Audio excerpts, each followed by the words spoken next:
Trastornos mentales del comportamiento debido al consumo de sustancias psicotropas.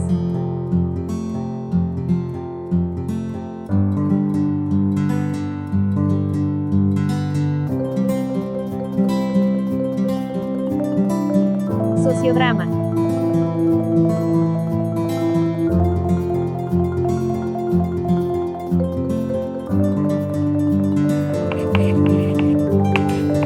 Juan y Pedro invitaron a Rafael al parque. Rafael ha estado desesperado porque su hermano le pega todo el tiempo y no sabe cómo hacer para que ello no pase más. Estando en el parque, Juan saca un papelito que contiene adentro un polvo blanco y le dice a Rafael que lo pruebe, que eso le hará olvidar sus problemas. ¿Qué harías tú? ¿Realmente olvidará sus problemas? ¿Qué crees que le puede pasar si accede a consumir?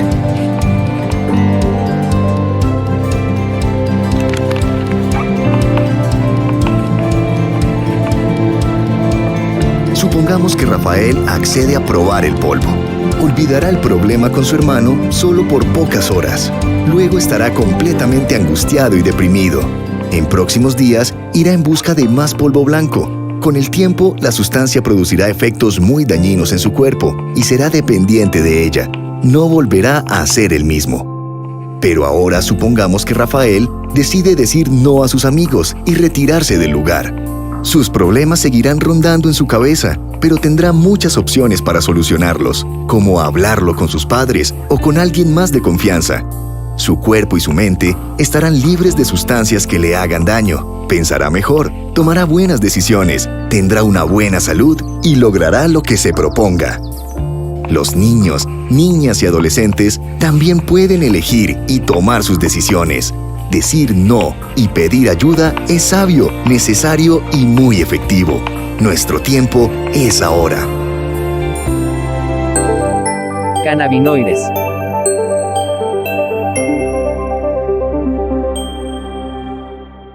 Es la droga más consumida en el mundo, tanto con fines medicinales como recreativos. Alrededor de 200 millones de personas de entre 15 y 64 años consumieron marihuana al menos una vez en 2019, esto según el Informe Mundial sobre Drogas de las Naciones Unidas. Y estas cifras no incluyen el uso medicinal de la droga. La mayoría de los usuarios son adolescentes y adultos jóvenes, cuyos cerebros aún se están desarrollando. Pero, ¿cómo afecta la marihuana al cerebro? Te cuento lo que encontraron 3 estudios recientes que han explorado los efectos de consumir marihuana en la memoria, en el aprendizaje e incluso en nuestros sentimientos. El principal compuesto psicoactivo del cannabis es el tetrahidrocannabinol o THC. El THC actúa sobre receptores en la zona frontal y límbica de nuestro cerebro. Estas zonas son responsables de las sensaciones como motivación y la recompensa, y aquí se regulan sustancias químicas como la dopamina, el ácido gamma-aminobutírico o GABA y el glutamato. Y estos son neurotransmisores que ayudan a que los mensajes se transmitan entre nuestras neuronas. La dopamina juega un papel muy importante en la memoria, en el movimiento, en la motivación, en el estado de ánimo y en la capacidad de atención. También forma parte de nuestro sistema de recompensas. Cuando haces algo placentero, tu cerebro libera dopamina y esto te da una sensación de bienestar. ¿Y cómo influye la marihuana en estos procesos? Empecemos con los procesos cognitivos. En uno de los estudios, un grupo de investigadores de la Universidad de Cambridge y del Centro Pearson para las investigaciones de alcoholismo y adicción examinaron la capacidad cognitiva de 40 personas con trastorno por consumo de cannabis. Este trastorno afecta aproximadamente al 10% de las personas que consumen marihuana. Se caracteriza por un deseo constante de consumir la droga que causa interrupciones en actividades cotidianas, como el trabajo o el estudio. Las 40 personas con el trastorno y otras 20 que nunca o rara vez consumen cannabis hicieron pruebas de memoria. Al comparar a las personas con el trastorno por consumo de cannabis, les fue peor. Además, los científicos notaron que las personas que consumían mucha marihuana también tenían efectos negativos en las llamadas funciones ejecutivas, que son el conjunto de habilidades que nos ayudan a aprender y a regular nuestras emociones. La edad fue otro factor importante. Mientras más jóvenes eran, más se ven afectadas sus funciones ejecutivas por esta droga. Estas personas mostraron una tendencia a tomar más decisiones arriesgadas y a tener más dificultades para planear. Aunque la mayoría de los estudios fueron realizados con hombres, los investigadores también encontraron efectos diferentes en las mujeres. Los hombres mostraron más dificultad para reconocer visualmente. Las mujeres, en cambio, tuvieron más problemas de atención y también con sus funciones ejecutivas. Hablemos ahora de los efectos en los sentimientos. ¿Te acuerdas que al principio mencionamos que el cannabis afecta a las zonas del cerebro relacionadas con los sistemas de recompensa y de motivación? La marihuana puede hacernos sentir menos motivados para esforzarnos porque inhibe la actividad en estas zonas. Y también reduce el sentimiento de recompensa cuando hacemos las cosas bien. Esto puede afectar el rendimiento en la escuela o en el trabajo. Según otro grupo de investigadores británicos de las universidades de Cambridge, Bath, Imperial College de Londres y el King College de Londres, estos efectos son sutiles en los usuarios moderados de marihuana. Pero creen que conforme más droga se consume, más fuertes van a ser los efectos. Finalmente, los científicos encontraron evidencia de que la marihuana puede provocar problemas de salud mental. Hay otro grupo de investigadores de Cambridge y del University College de Londres que estudió el impacto de consumir marihuana durante las cuarentenas del coronavirus. Se dieron cuenta que los adolescentes que consumían eran más apáticos y hasta sufrían de algo llamado anedonia, que es la incapacidad de sentir placer o la pérdida de interés o satisfacción en casi todas las actividades. Y esto fue aún más fuerte en los jóvenes que ya eran vulnerables a problemas de salud mental y que por lo tanto pasaron por periodos difíciles durante las distintas cuarentenas. Consumir marihuana durante la adolescencia también ha sido identificado como un factor de riesgo para la psicosis y la esquizofrenia.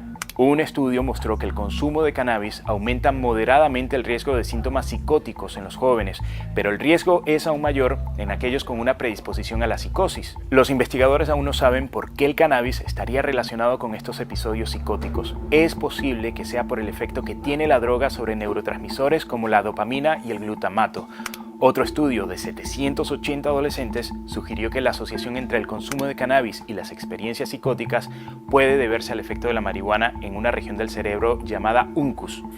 El uncus se encuentra dentro del parahipocampo, una parte del cerebro involucrada en la memoria y el bulbo olfativo que nos ayuda a procesar los olores. Y esta área se ha asociado con la esquizofrenia y las experiencias psicóticas y además tiene muchos receptores precisamente de cannabinoides. Sin embargo, también hay que recordar que la marihuana ha crecido como una herramienta médica. En todo el mundo y también en varios países de América Latina, miles de pacientes usan cannabis para tratar problemas como convulsiones y dolores crónicos, y les es efectivo.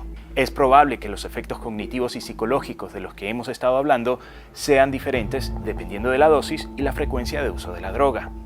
Además, las características individuales como el género y las vulnerabilidades genéticas de cada persona cambian la respuesta de nuestro cuerpo. También falta seguir investigando para determinar si estos efectos negativos son temporales o pueden volverse permanentes.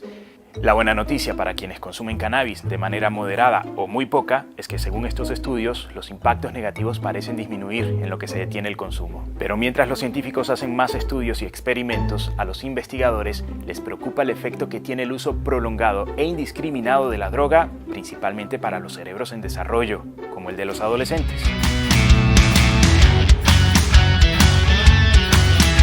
Sedantes o hipnóticos.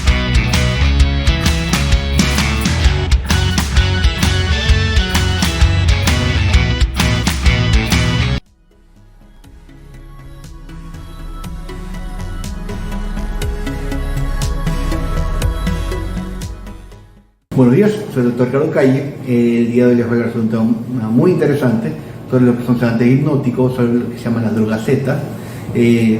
Antes de comenzar, quiero agradecer bastante a todas las personas que están suscritas al canal, todas las personas que también aportan bastante con sus comentarios y sus likes a los videos. Ayudan bastante a crecer toda esta comunidad que es realmente dirigida no solo a personal médico, sino también a personal no médico, para difundir información, y también muchas personas pueden sentirse identificadas con ciertos videos o con ciertas situaciones o ciertos temas que llevarlo. Esto puede incentivar a que acudan al médico y acudan a la atención médica. Ahora, empezando con el tema, ¿qué son las drogas Z? Básicamente son lo que son medicaciones que son no benzodiazepinas con efecto GABA. Estoy hablando específicamente de lo que es Zolpidem, Soplicona, Soplicona, todos estos medicamentos que usualmente se conocen como medicamentos Z, y son medicamentos que son usados frecuentemente para el tratamiento de insomnio en este contexto. Ahora, ¿cuál es el problema y cuál es el riesgo de estos medicamentos? Que bueno, primero, yo nunca debo de usar estos medicamentos por más de 3 semanas, 4 semanas seguidas, sin empezar a tratar el motivo de base del insomnio. Eso por un punto. Por otro punto es que estos medicamentos tienen un potencial hipnótico bastante fuerte, que significa que si yo tomo uno de estos medicamentos sin realmente tener intenciones de dormir o sin tomarlos en la noche, yo voy a estar en un estado de trance, en un estado, no de trance, sino en un estado que no voy a poder reaccionar adecuadamente. Por eso, estos medicamentos, aunque sean similares en estructura, no son benzodiazepinas, no son medicamentos que sirven o son aptos para el tratamiento de ansiedad, para el tratamiento de ataques de pánico, no ayudan para nada esto de aquí, solo ayudan para dormir. Esa es su única función, pero incluso solo deben ser usados por un tiempo limitado. Ahora, ¿cuál es el problema realmente de estos medicamentos? Que provocan una dependencia. Sí pueden provocar una dependencia física, una dependencia psíquica, y también son drogas de potencial abuso. O sea, yo puedo potencialmente tomar estas pastillas, esta medicación durante el día, junto con otras sustancias de abuso, junto con estimulantes, junto con café, cocaína, y va a causar efectos adversos. Y aparte de por sí, estos medicamentos tienen una alta cardiotoxicidad de por sí. Ahora, ¿cuáles son las partes de los efectos principales dentro del sistema nervioso central? Sí puede ocasionar sedación, que es lo que se busca, pero si es tomado de otra forma puede llegar a cuadros de agitación psicomotora, convulsiones y cardiotoxicidad. Y si yo lo sumo con otras sustancias que puede ser que esté usando, aumento el efecto de cardiotoxicidad. También otro tipo de daño o efecto que también tienen los medicamentos es en la parte digestiva. Va a causar mayores problemas de náuseas, de emesis, vómitos, va a empeorar situaciones de gastritis, va a causar situaciones de constipación con el uso crónico. Así que por eso es importante tener en cuenta que la indicación de estos medicamentos es para tratamiento a corto plazo del insomnio, no es para un tratamiento a largo plazo. Debo inmediatamente tratar de sustituir el medicamento por otro o por medidas de higiene del sueño, que usualmente es el tratamiento primario y de base para el tratamiento de insomnio.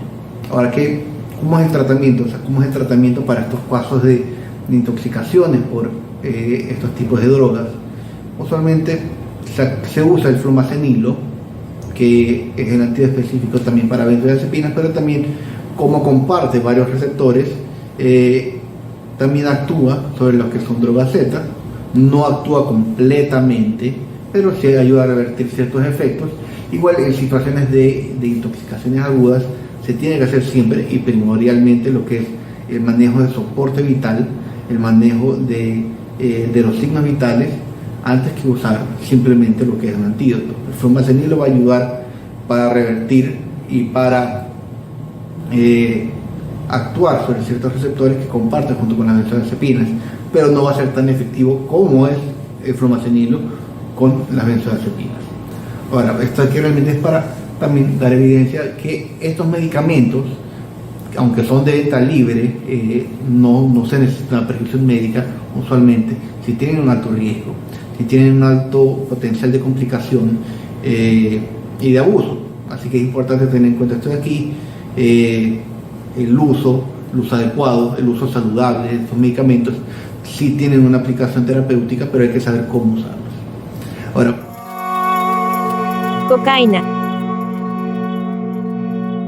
Por petición popular, continuamos con nuestra serie sobre las drogas. Todo lo que necesitas saber sobre la cocaína. Te lo explico. La cocaína es una sustancia estupefaciente con potentes efectos estimulantes que se obtiene a través de un proceso de refinación de las hojas de la planta de coca de Sudamérica. El fruto de esta refinación en su forma más pura se presenta como una especie de pasta o polvo blanco, aunque la cocaína que normalmente se vende en la calle rara vez es pura y de hecho a menudo se corta con otras sustancias como talco, cafeína, anestésicos, anfetaminas o heroína. Pero antes de continuar, recuerda suscribirte al canal y si deseas asegurarte de recibir una notificación cuando se publique un nuevo vídeo, haz clic en la campana y dale al me gusta del vídeo. ¡Continuemos! Para echarnos una mano hoy, están aquí con nosotros el hormiguero, un amigo de la iguana con serios problemas de drogas y su cerebro. De hecho, la cocaína, como casi todas las drogas, tiene que llegar al cerebro a través del flujo sanguíneo para que haga efecto, y hay muchas maneras de hacer entrar la sustancia en la sangre. La primera es tomarla por vía oral, que también es el método menos efectivo, ya que el ingrediente activo de la cocaína, cuando es ingerido, se desactiva por la acción del ácido del estómago, a menos que se mezcle con algo alcalino. Mientras los métodos más utilizados para tomar cocaína son la aspiración por la nariz, lo que se conoce por esnifar, en el que la cocaína se absorbe rápidamente a través de las membranas mucosas nasales, y el humo, en el cual la sustancia se absorbe a través de los pulmones, pero el método más rápido sigue siendo la inyección directa en la sangre. Una vez que llega al cerebro, la cocaína comienza a desencadenar sus efectos, haciendo que los que la usan noten una sensación muy intensa de euforia, energía, placer y confianza en uno mismo. Pero estos efectos duran solo entre los 15 y 90 minutos. Después empezaremos a notarnos muy deprimidos, fatigados, inseguros y con una necesidad muy fuerte y desagradable de tomar más cocaína. Pero ¿cómo sucede todo esto? La razón es que la cocaína, como casi todas las drogas, afecta el funcionamiento normal de algunos neurotransmisores cerebrales muy importantes, en particular la noradrenalina, la serotonina y la dopamina. La noradrenalina se produce normalmente para informar de situaciones que ponen en peligro nuestra seguridad y nos hace sentir superenérgicos y alertas, además de ser la causa del típico comportamiento agitado y paranoico de alguien que toma cocaína. La serotonina es el neurotransmisor de la felicidad y normalmente se libera cuando hacemos actividad física o realizamos una tarea importante y produce en quienes toman cocaína un falso sentido de seguridad y autoestima. Y finalmente la dopamina, el neurotransmisor del placer y la gratificación, un elemento clave de casi todas las dependencias. Para obtener más información sobre la dopamina y las adicciones, revisa nuestro vídeo sobre cómo dejar de fumar, donde tratamos en profundidad el tema.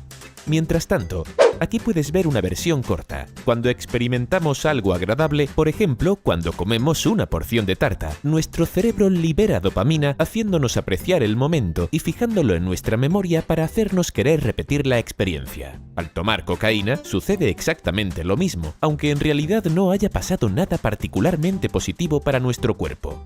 Pero eso no termina ahí. Estos son los receptores a través de los cuales las neuronas reciben la dopamina en un cerebro sano. Al tomar cocaína, esta situación de equilibrio cambia porque la producción de la dopamina se ve superestimulada y si permanece excesiva y constante en el tiempo, como en el caso de un cocainómano, el cerebro que siempre tiende a equilibrarse comenzará a desactivar algunos receptores. Este fenómeno, conocido como regulación a la baja, hace que nuestro cerebro se vuelva cada vez menos sensible a la dopamina y, en consecuencia, para que el adicto a la cocaína experimente la misma sensación de placer y euforia, necesitará consumir más y más cocaína a largo plazo y el desequilibrio será tan grande que tendrá que tomar cocaína para sentirse normal. Esta combinación de efectos es la principal causa de adicción a la cocaína, y los que son adictos a la cocaína y no tienen acceso a la sustancia corren el riesgo de enfrentarse a una crisis de abstinencia. Los síntomas de la abstinencia de cocaína son principalmente psicológicos e incluyen ansiedad, depresión, cansancio, aumento del apetito y sueño excesivo. Estos síntomas también empeoran después de un largo periodo de uso habitual y conducen a pensamientos suicidas y síntomas físicos como náuseas, vómitos y, en casos más graves, la sensación de insectos que se arrastran sobre la piel. Pero lo peor está por venir, porque para que las personas no experimenten estos terribles síntomas, se verán empujadas a usar cocaína nuevamente, reforzando así su adicción. El siguiente problema es que cuanto más cocaína se consume, más fácil es el riesgo de sufrir una sobredosis. Una sobredosis de cocaína puede causar síntomas muy graves como convulsiones, ictus, hemorragias cerebrales o infartos. Pero terminemos con buenas noticias. La adicción a la cocaína se puede curar, y como muchas otras adicciones, se trata principalmente con técnicas de psicoterapia y con grupos de apoyo, pero sobre todo con mucho amor y apoyo de familiares y amigos.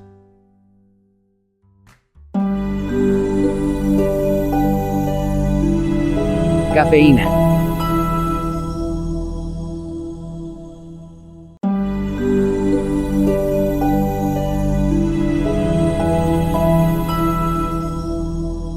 Cuando termines de ver este video, en todo el mundo se habrán bebido 8 millones de tazas de café. El café se consume desde hace más de 1500 años y algunos dicen que su impacto es tan grande que ayudó a impulsar la Ilustración, que dio lugar a algunas de las grandes ideas que sustentan al mundo tal como lo conocemos. El principal ingrediente activo del café es la cafeína, considerada la droga psicoactiva más consumida del planeta. Pero ¿de dónde viene el café y cuál es su efecto cuando lo bebemos? Primero te cuento que proviene del fruto de la planta Coffea arábica, originaria de Etiopía. Según una leyenda, un pastor del siglo IX, llamado Caldi, notó que sus cabras tenían más energía después de comer bayas de café, así que también decidió probarlas. Pero los registros históricos sugieren que fueron los sufíes de Yemen quienes tostaron la semilla de la baya del café para crear la bebida que conocemos hoy. En el siglo XV las primeras cafeterías comenzaron a aparecer en todo el Imperio Otomano y en los siglos siguientes se extendieron por toda Europa. Estos cafés europeos se convirtieron en un espacio para discutir negocios, política y nuevas ideas. Y el filósofo Jürgen Habermas llegó a decir que sin café no habríamos tenido la Ilustración.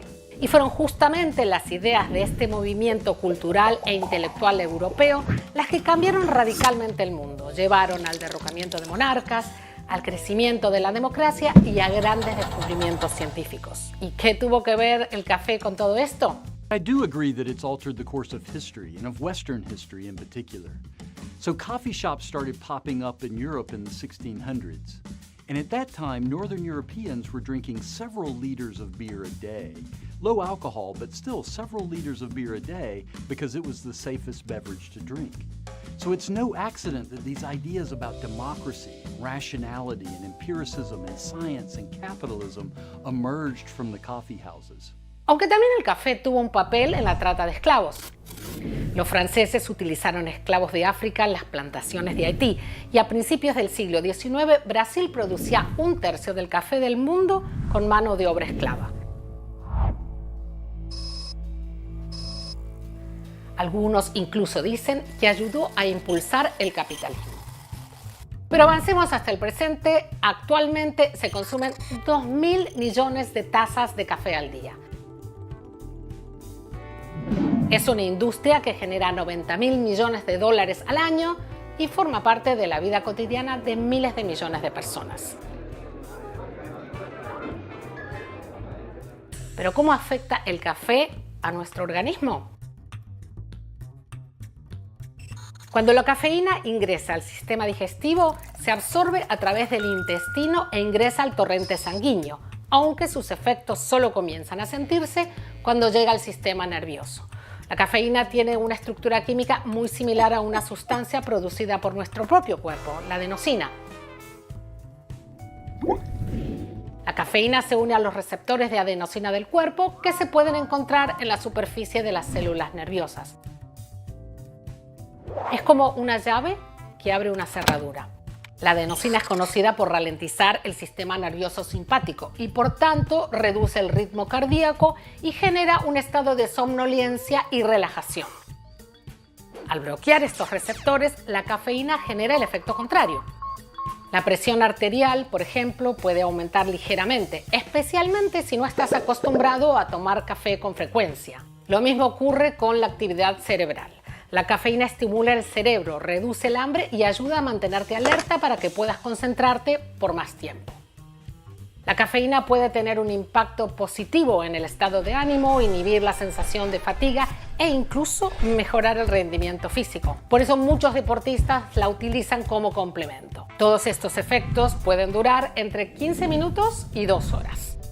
El cuerpo elimina la cafeína entre 5 y 10 horas después de su consumo, aunque sus efectos residuales pueden durar más. Vale la pena recordar que la cafeína no solo se encuentra en el café. También está en la yerba mate, el té verde, el guaraná y el cacao, entre otras plantas. También se añade a bebidas energéticas y refrescos y medicamentos. Lo que cambia es la concentración en cada producto. Por ejemplo, un espresso tiene cerca de 64 miligramos de cafeína, mientras que un té verde tiene 28 miligramos. Ahora, el café requiere cierto cuidado al consumirlo. Para adultos sanos, el límite recomendable es de 400 miligramos de cafeína por día, lo que equivale a 4 o 5 tazas de café. Superar este límite puede provocar algunos efectos secundarios como insomnio, irritación, ansiedad, malestar estomacal, náuseas y dolor de cabeza.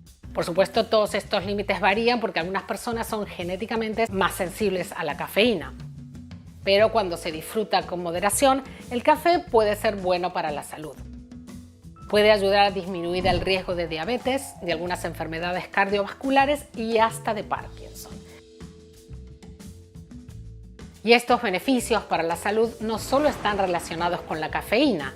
El café tiene otras sustancias beneficiosas, como el ácido clorogénico, que es un poderoso antioxidante que puede reducir el riesgo de... Tabaco.